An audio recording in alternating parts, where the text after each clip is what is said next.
Corporate Governance Platform, a program from the Institute of Chartered Secretaries and Administrators of Nigeria, Icsan, is now at your doorstep.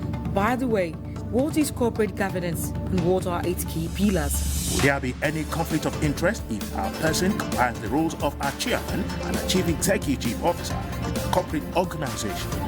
What can Nigeria do to gain international recognition in the context of the application of corporate governance? These and many more questions will be answered on Corporate Governance Platform, a program designed to inform and educate our numerous viewers on the adoption of corporate governance best practices by corporate entities. Join the Corporate Governance Platform crew every Thursday at 4:30 p.m. on NITV, your talent station via DSTV 255 and UHF 43.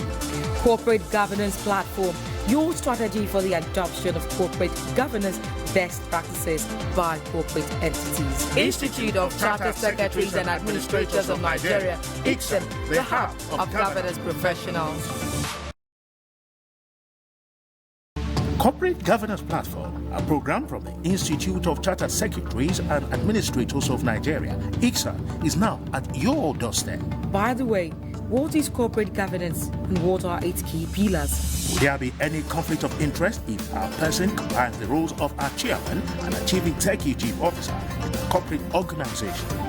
What can Nigeria do to gain international recognition in the context of the application of corporate governance? These and many more questions will be answered on Corporate Governance Platform, a program designed to inform and educate our numerous viewers on the adoption of corporate governance best practices by corporate entities. Join the Corporate Governance Platform crew every Thursday at 4:30 p.m. on NITV, your talent station via DSTV 255 and UHF 43. Corporate Governance Platform, your strategy for the adoption of corporate governance best practices by corporate entities. Institute of Chartered Secretaries and Administrators of Nigeria, Icsan, the hub of governance professionals. It's a beautiful Thursday evening in the city of Lagos. Many thanks for joining us on your favorite program, Corporate Governance Platform, coming to you live from MITV. I am your regular host, Odiadi. And in today's episode, we shall be taking a look at the imperative of access to independent external technical advice by directors. And leading in today's conversation is a fellow of Icsan, Mrs. Jacqueline Yemi Odiadi. Mrs. Jacqueline Yemi Odiadi has over 25 years experience in organizational capacity building, business development, training and advocacy in Nigeria. Jacqueline is a multi-skilled professional, a lawyer, governance professional, arbitrator, management consultant, and outsourcing advisor. She possesses a wealth of experience working with and through local structures and systems, including government departments, businesses, and communities. She consults on governance and policy and strategy for the European Union funded and World Bank managed projects in Nigeria. She has trained, coached, mentored stakeholders at all levels. Mrs. Yemi Odiadi, you are welcome to Corporate Governance Platform. Thank you very much. It's my pleasure being here. And thank you for finding time to join us on the program. It's my pleasure. You are going to be the last guest in 2020. Yeah. That is remarkable for us. And the second female guest on the show. Now, Mrs. Yemi Odiadi, why is it necessary for directors to have access to independent professional advice? Why is it necessary for them to have access to it? Thank you. Directors of companies are top management officers of the company and are expected to be knowledgeable and experts in their own field.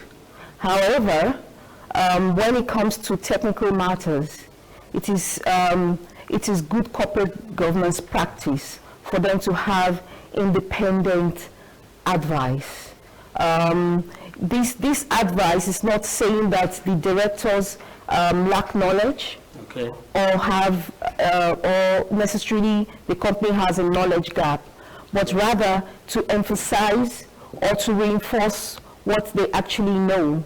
It's, the directors of the company can be likened to maybe a doctor of general practice. Okay. But when it comes to projects of a technical nature, you need a specialist who would focus on that need and give an in-depth study of the project, and given his or her expertise, give further professional advice on the issues encompassing or related to the project at hand.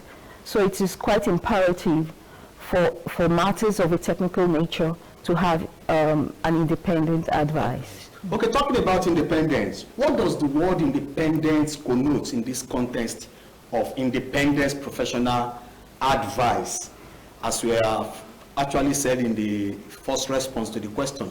Yes, when we talk about independence in corporate governance, we expect that such a professional is in no way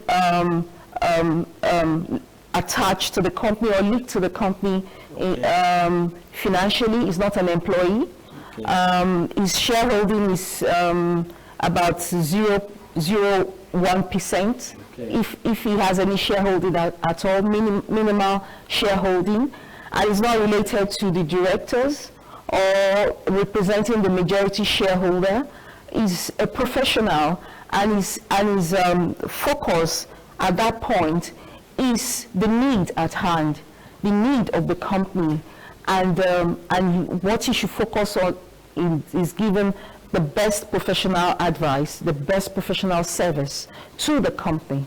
So it's not related with the company in any way, is independent of that company? Independent of that company. Independent, and the definition of independence is not having such issues of consideration that will influence its judgment. Okay, there will probably not be a conflict of interest. Conflict of interest. That is why it is stated that if he holds any share, if he holds any shares at all, it should be about 0.01%, not even 1%, less than 1%. Is not related, has not been engaged by the company, or been in employment of the company for a period of time, and is being retained for the service to be rendered the company. Fantastic. The Nigerian Code of Corporate Governance provides that the board should ensure that the directors, now especially the non-executive directors, have access to independent professional advice where they consider it necessary to discharge their responsibilities as directors. Why is the emphasis on the non-executive directors? Probably from previous episodes, there would have been a distinction between the executive directors and non-executive directors. Sure. We know that the executive directors are engaged in the day-to-day running of the business, and not so the non-executive directors. Okay. So the non-executive directors, though not fully engaged by the company, are expected to be well informed about the operations of the company. So that information is based on what they are being fed by the EDs, the reports laid before the non-executive directors.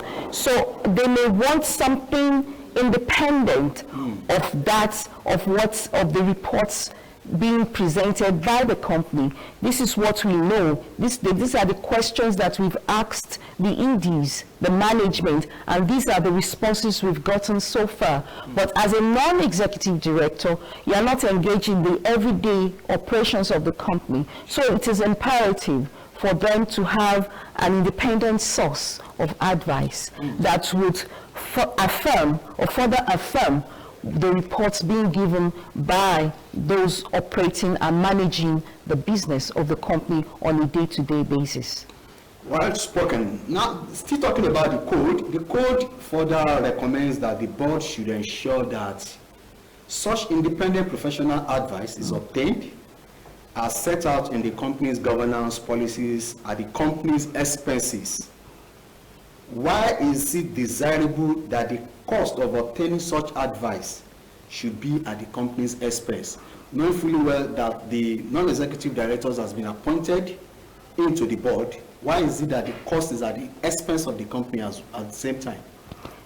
I think the question is pretty straightforward, because when it comes to technical advice, when it comes to outsourcing and requesting for professional advice, it must be clear who your client is. And at this point, it is the company. It's not the directors. It's not the majority shareholder. It is the company. It's the company. You're rendering your service to the company for the benefit of the company, for the benefit of the shareholders and stakeholders. So the retainer, the professional fee, the consultancy retainership should be borne by the company. Should be borne by the company. So it is important that the professional knows who his client or her client is, and at this point, it is the company, the corporate entity, to render the best advice at that point to the company, and not for the interest of a section or a section of the company, or the majority shareholder, or the person or a group of interest influencing what the outcome will be. So it should be clear who your client is. And for professionals, you want to, because your reports can be seen by can reach anywhere, okay, even in your absence. So it is important that your work speaks for you even when you are not there. Okay, if the company is going to bear that expenses, now, will you think that since the board should ideally be composed of skilled people from diverse backgrounds, will it be necessary any longer now to obtain paid professional advice? Why not just bring in such a professional on the board as a non-executive director if there is a knowledge gap in the board? Or if we need any professional, why don't just bring in such person on the board as a non-executive director? The beauty of the Nigerian Code of Corporate Governance is that it's a scalable operational document, okay, your board should not be too large or too wieldy, depending on the size of your company or the operations that you're engaged in. And sometimes you are going in for a specific project. You're going in for a specific project. So for that purpose, you don't need to have an add-on to your board to make it wieldy, because the project is for a specific time, and you need such expertise to guide you through that process. So you need that person for that time. And so there are various reasons why you need an external technical person. So it's not advisable for you to bring in, once you see a gap, just bring in somebody, and then before you know it, your board becomes necessarily unwieldy, top-heavy, and drains the resources of the company. So that is why it's not advisable to just bring in them. It's based on a need basis. Okay. Yeah. Thank you very much. We just need to understand the size of the board, and when we need such technical professional advice, it's better to bring in that other than you have to determine why you need. Yes. On that level, we will go for a very short break. When we come back, we'll continue the discussion with Mrs. Yemi Odiadi. Please. Corporate Governance Platform, a program from the Institute of Chartered Secretaries and Administrators of Nigeria, Icsan, is now at your doorstep. By the way, what is corporate governance and what are its key pillars? Will there be any conflict of interest if our person combines the roles of our chairman and our chief executive officer in corporate organization. Will Nigeria do to gain international recognition in the context of the application of corporate governance? These and many more questions will be answered on Corporate Governance Platform, a program designed to inform and educate our numerous viewers on the adoption of corporate governance best practices by corporate entities. Join the Corporate Governance Platform Coup every Thursday at 4:30 p.m. on NITV, your talent station via DSTV 255 and UHF 43. Corporate Governance Platform, your strategy for the adoption of corporate governance best practices by corporate entities. Institute of Chartered Secretaries and Administrators of Nigeria, Icsan, the hub of governance professionals.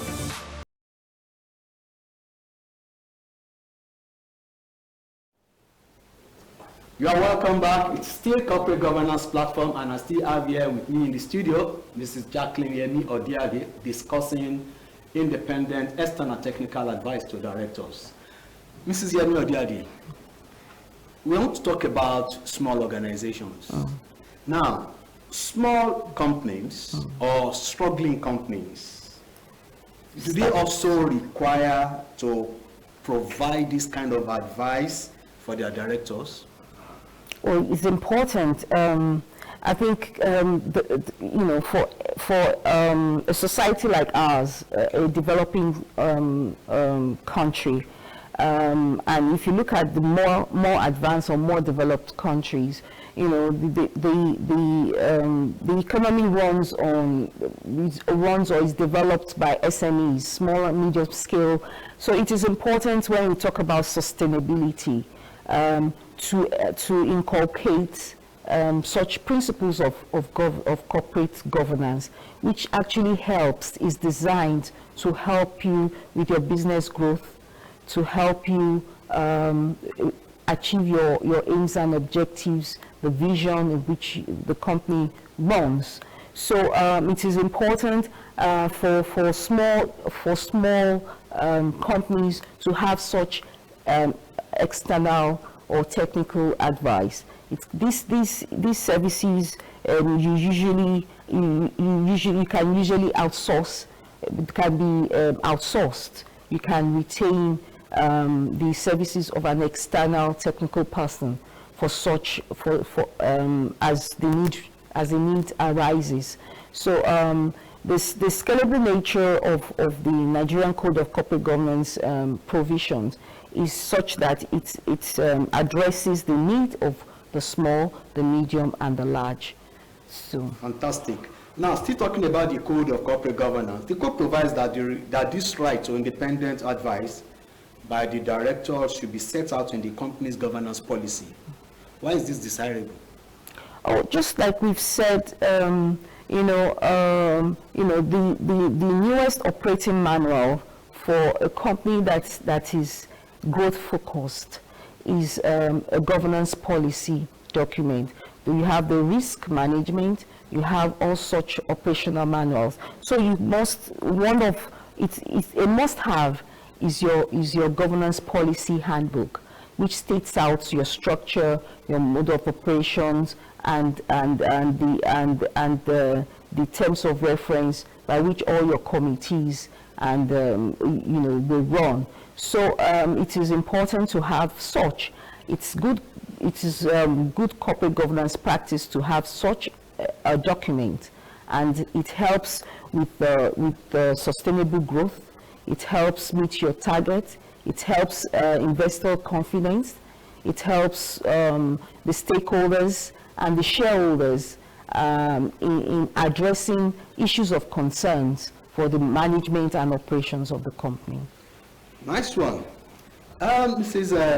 Odiadi, we have talked about the importance of, or the benefits of having this professional external technical advice. Now, what are the benefits accruable now to a company for adhering with the provisions of this code on the right to independent advice? Oh, just as I've said, and to re-emphasize, the Nigerian Code of Corporate Governance, was a well put together document. to help companies grow, address sustainability, especially in this part of the world where a business is as good as the life of the founding member or members. How do you grow it and sustain it to the second, third, fourth generation? It helps, so as we see in other climes. So it helps, help you with your projections. It helps investor confidence. It aids investor confidence. When they see that you have all these structures in place, you can better attract funding. Your shareholders are more confident in what you do, and other stakeholders have more confidence that this is not a flight by night or is going to be a short-lived organization. So all this, the advantages, the advantages are much more than the inconvenience, of applying the principle. And the philosophy of the Nigerian Code of Corporate Governance is one of the philosophies is based on apply and explain. So if you apply it or you don't apply it, you can explain why you are not applying it, or the measures you are taking, and why such decisions have been made. So it is very, very important for an organization that is seeking to sustain itself to apply the principles of corporate governance. You mentioned the fact that we have this in other clients, and it boosts investors' confidence. Now, would you say that the provision of the right to this advice by directors, to independent advice rather, is a global best practice, or is it just peculiar to the Nigerian Code of Corporate Governance? The straightforward question answer is that it's global best practice. Nigeria is still, like I said, the philosophy still runs on apply and explain, but in other climes, even in the African continent, in Egypt, in South Africa, they have stricter measures of application. But because in Nigeria of recent, we were more concerned about attracting foreign direct FDIs, investors, so we've had to sacrifice some of the principles of corporate governance on the altar of ease of doing business. But actually, it is a global best practice to have such, for us to internalize the principles, for Nigerian corporate world to internalize the principles of corporate governance. We're just still adjusting to that practice, but it's not yet a part of us that we do off the cuff. Okay, you are a member of Icsan, Institute of Chartered Secretaries and Administrators of Nigeria, right? Yes. Now, among the services Icsan provides for corporate organizations are board evaluation, corporate governance evaluation, amongst others. Mm-hmm. Now, what do you think stands Icsan out as the appropriate authorities to provide these services?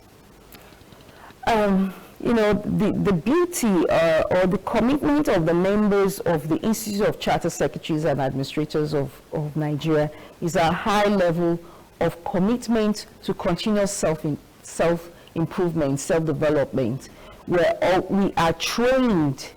We are not just, we are trained when we put ourselves out to render such a service.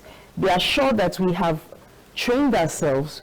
We are continually training ourselves to render such practice. We benchmark with our colleagues, with our colleagues even outside the shores of Nigeria. We are a member of the global body of charter secretaries and administrators.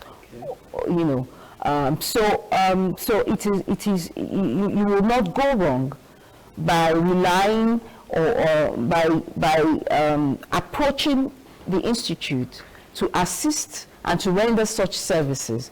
We have, including my very self, I've been trained as a governance professional. We are now one leg up, now introducing another bucket of a study of expertise, which is governance, board evaluation, and allied services.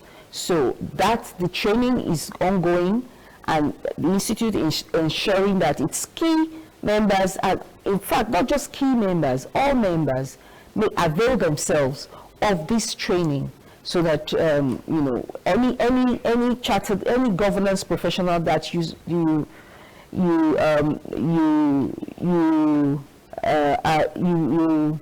are assigned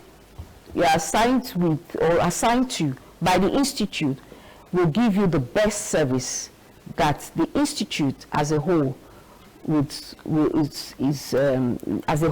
give, and that professional or group of professionals will be supported by the Institute to ensure that the reputation and that the service can be benchmarked with global best practice. Okay, thank you very much. This is going to be my last question, and I want you to answer it in about 30 seconds or thereabouts. Okay.